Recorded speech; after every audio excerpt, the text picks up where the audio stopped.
Okay, I'm going to say one thing right off the bat, and that is, does it matter if there's ScreenFlow demo on the screen? It's still a tutorial.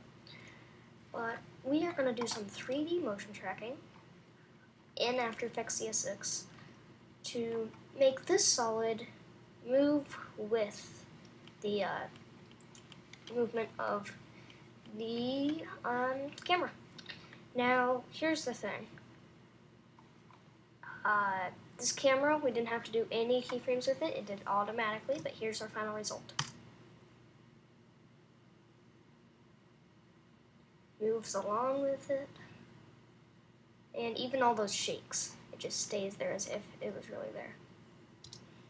So we're going to go through this exactly, and yeah, let's go to it. First thing I'm going to do is going to take my video, drag it into a new composition. So here we are. And right off the bat, I can do some stuff with the screen, but first I'm going to do animation, track camera. It's going to analyze it, and you can see right here, it's analyzing real quick. And then it's going to solve the camera, meaning it's going to figure out where the camera's moving.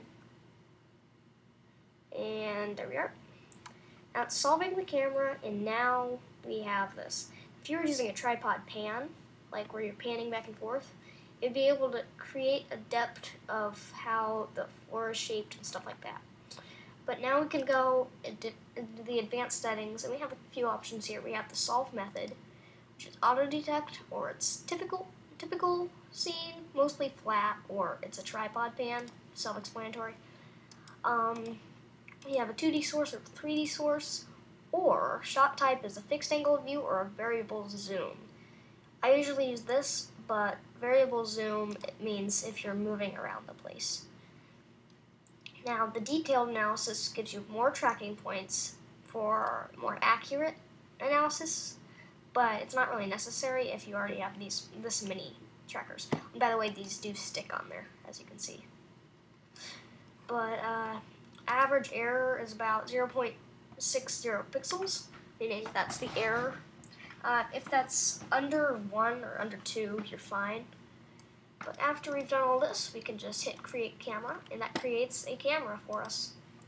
And that camera moves along with the scene. If we go to our top view, you can see the camera moves along with the scene. You can see it kind of shake around at the end.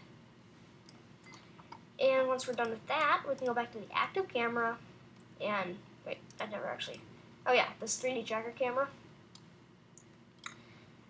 It just kind of allows you to see the camera a little more, but yeah, there we are. So we can go scrub through this, and it looks, we're back to the beginning. But now what we can do is create a new solid, just call it Tiny World. And we can scale this down, and as long as we have it be a 3D layer, so 3D, it will stick to our shot. As you can see, it's on there pretty much perfect. And we can put this almost anywhere we want. We can put it over here.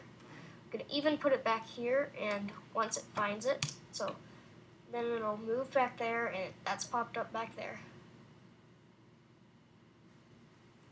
So it's way back there, and it only appears when we get back there, stuff like that.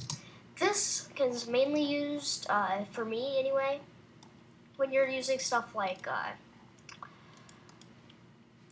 green screens on TVs, then you can use this to figure out where it is. But again, you can put this anywhere you want.